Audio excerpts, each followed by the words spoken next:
বুঝি। আমাদের দুটো অ্যাক্সেস আমরা ড্র করে নিই। দুটো অ্যাক্সেসে আমরা কি নিচ্ছিলাম, ওয়াই অ্যাক্সেসে we are measuring price and X অ্যাক্সেসে আমরা এখানে কোয়ান্টিটি।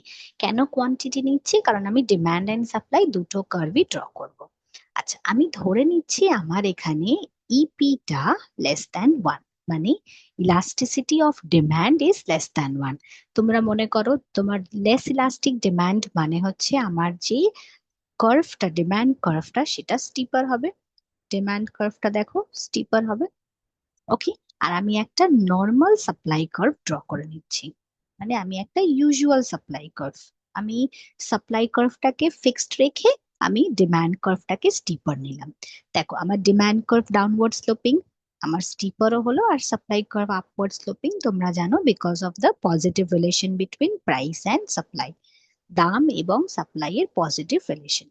এবার এই ডিমান্ড এন্ড সাপ্লাই তারা দুজনে যেখানে কাট করলো সেটা আমার কি পয়েন্ট হলো? ইকুইলিব্রিয়াম। ই, এই ইকুইলিব্রিয়াম পয়েন্ট থেকে আমি এখানে একটা লাইন ড্র করলাম, দেখো এটার নাম হচ্ছে পিই। পিই মানে হলো price, equilibrium price in the market. এটা হচ্ছে ইকুইলিব্রিয়াম প্রাইস। এবারে গভর্নমেন্ট এসে একটা ট্যাক্স ইম্পোজ করলো, ধরো এই amount of tax government impose করেছে। তাহলে this is what, this is our tax imposed by the government. তো এবারে এই যে ট্যাক্সটা ইম্পোজ হলো, সেই ট্যাক্সটা এবারে কে দেবে? বেশিরভাগটা ডিমান্ড বায়ার দেবে নাকি সেলার দেবে? ওকে।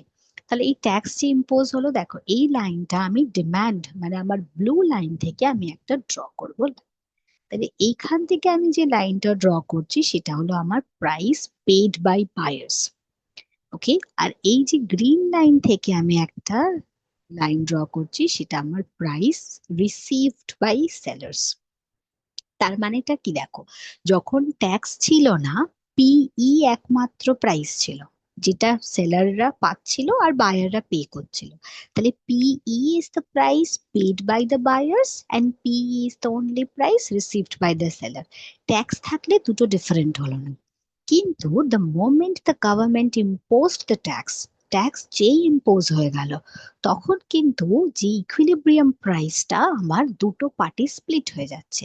একটা প্রাইস যেটা বায়ার দেবে আর একটা প্রাইস যেটা সেলার রিসিভ করবে। ওকে।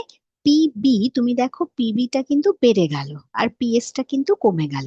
মানে এতক্ষণ সেলাররা পিই পাচ্ছিল, বাট যেহেতু ট্যাক্স এসে গেল তাহলে একটা পোর্শন গভর্নমেন্টকে দিতে হচ্ছে, তাই ওদের পিএসটা নেমে গেল দেখো। ওকে। আর এই পিবি এন্ড পিএস এর যে ডিফারেন্স, এই যে এই পোর্শনটা, সেটাই তো তোমার ট্যাক্স।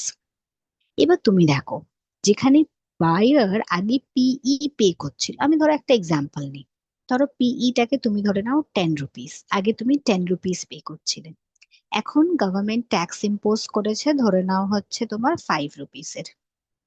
ঠিক আছে, 5 রুপিসের ট্যাক্স আছে। এবার গভর্নমেন্ট 5 রুপিসের ট্যাক্স ইম্পোজ করায় তোমার হচ্ছে প্রাইস পেড বাই বায়ার্স, সেটা ধরো আমার হয়ে যাচ্ছে কত কত, প্রাইস পেড বাই বায়ার্স হচ্ছে আমার 15। গভর্নমেন্ট ধরো পুরো ট্যাক্স, ধরো প্রাইস পেড বাই বায়ার্স আমি 14 করলাম। ওকে, এটা ধরো 14। আর প্রাইস রিসিভড বাই সেলার হচ্ছে ধরে নাও এখানটাতে আমি করে নিচ্ছি হচ্ছে 1, আমি ধরো এখানটাতে করে নিচ্ছি 9। তাহলে তুমি দেখো 14 - 9 আমার 5 হচ্ছে, 5 ইজ দ্য ট্যাক্স। তাহলে দেখো আগে মার্কেট প্রাইস ছিল পি, এখন মার্কেট প্রাইসটা কি হয়েছে, 10 থেকে উঠে গিয়ে 14-এ চলে গেছে। তাহলে বায়ার্সদেরকে 4 টাকা এক্সট্রা পে করতে হচ্ছে, 4 রুপিস এক্সট্রা। আর ওখানে সেলার দেখো 1 রুপি ওর লস হচ্ছে, ওকে 1 টাকা এখন ছেড়ে দিতে হচ্ছে। তাহলে তুমি দেখো বায়ার্সদের এখানে লসটা বেশি, মানে বায়ার্সদেরকে বার্ডেনটা বেশি নিতে হচ্ছে। কেন বায়ার্স বার্ডেন বেশি নেবে, সেলার কেন কম বার্ডেন? সেলারের তো শুধু 1 টাকা লস হলো, বায়ার্সদের তো সেখানে 4 টাকা লস হলো। তাহলে কেন এটা হলো? দেখো ইলাস্টিসিটির উপরে, বায়ারের ইলাস্টিসিটিটা খুব কম, মানে ওরা কিন্তু প্রাইস সেনসিটিভ নয়। মানে বায়ার্স বলছে এখন গভর্নমেন্ট ট্যাক্স ইম্পোজ করে দিয়েছে কিন্তু কিছু করার নেই, ওদের কাছে কোনো অপশন নেই, বায়ার্সদের কাছে ওরা আর কোথাও যেতে পারবে না। তাই জন্য ও কিন্তু এখানেই থাকবে, এখানে থেকে গভর্নমেন্টকে ট্যাক্সটা দেবে, দিয়ে গুডটা কনজিউম করবে।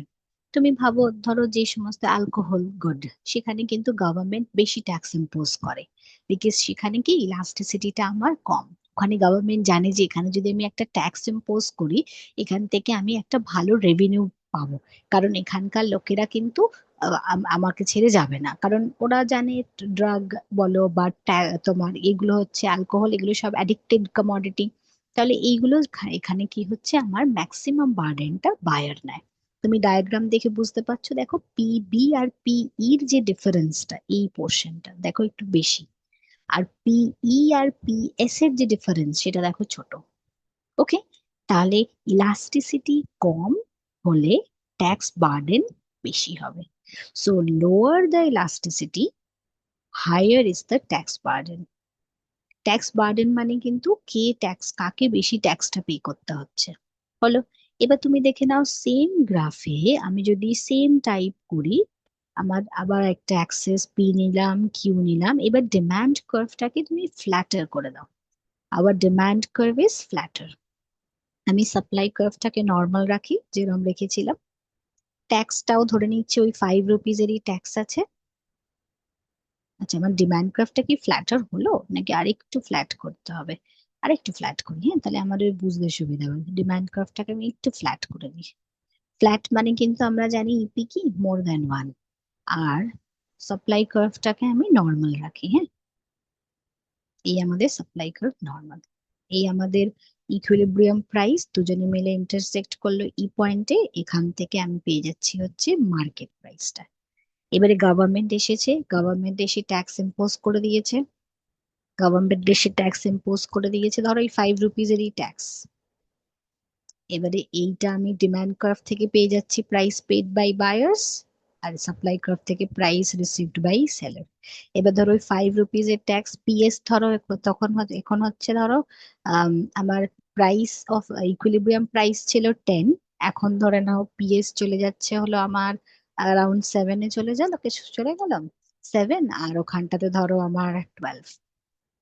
দেখো, তুমি দেখতে পাচ্ছ এখানে কি হলো, তাহলে আগে প্রাইস ছিল 10, ঠিক আছে, এবারে এখন কি হলো 5 হচ্ছে ট্যাক্স ইম্পোজ করা হয়েছে, তাহলে এই 5 রুপিস ট্যাক্সটা কিভাবে বায়ার অ্যান্ড সেলারের মধ্যে স্প্লিট হয়ে গেল। দেখো, বায়ার ওখানে 2 টাকা এক্সট্রা পে করলো, ঠিক আছে, আর এখানে সেলার কি করলো, দেখো 3 টাকা কম নিল, মানে লসে গেল।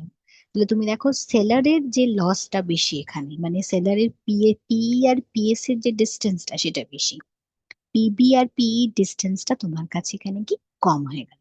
তাহলে এখানে বার্ডেনটা বেশি নিল সেলার, বায়ার নিল না। তার কারণ বায়ারের কাছে তো প্রচুর option, EP more than one. তো মানে যেসব ধরো তোমার কমোডিটি ডিমান্ড হাই ইলাস্টিক, সেখানে গভর্নমেন্ট ট্যাক্স বসিয়ে খুব একটা বেশি রেভিনিউ পাবে না। যেমন ধরো আমরা যখন জামা কাপড় কিনতে যাই, সেখানে গভর্নমেন্ট খুব একটা বেশি ট্যাক্স বসাবে না, কারণ জানে এখানে তো আমি বেশি ট্যাক্স বসালে তখন বায়াররা বলবে না না দরকার নেই, আবার ট্যাক্স দিতে হবে, দরকার নেই আমরা কিনবো না, তাহলে they will leave the market, ওরা ডিমান্ডটাকে কমিয়ে দেবে, তখন গভর্নমেন্টের খুব একটা লাভ হবে না। তাই জন্য ইলাস্টিসিটি যত কম, তোমার বার্ডেনটা কিন্তু বেশি। তাহলে আমার এইভাবে আমি প্রাইস ইলাস্টিসিটি অফ ডিমান্ড এর সাথে ট্যাক্স বার্ডেনটাকে রিলেট করতে পারি। তোমরা একই রকম ভাবে সাপ্লাই কার্ভ নিয়ে ওটা দেখতে পারো, সাপ্লাই কার্ভটাকেও তুমি লেস ইলাস্টিক আর মোর ইলাস্টিক করবে, দেখবে একই। তাহলে ট্যাক্স যার উপরেই ইম্পোজ করা হোক না কেন, বায়ার হোক বা সেলার হোক, বার্ডেন দুজনকেই শেয়ার করতে হবে। এবারে কে বেশি শেয়ার করবে কে কম শেয়ার করবে সেটাই ডিপেন্ড করছে ইলাস্টিসিটির ওপরে, ঠিক আছে। যার ইলাস্টিসিটি যত বেশি হবে, তার বার্ডেন তত কম হবে, বিকজ তার কাছে অপশন আছে। আর যার ইলাস্টিসিটি যত কম, তার বার্ডেন তত বেশি, তাকে বেশি ট্যাক্সটা পে করে মার্কেটে থাকতে হবে। ওকে।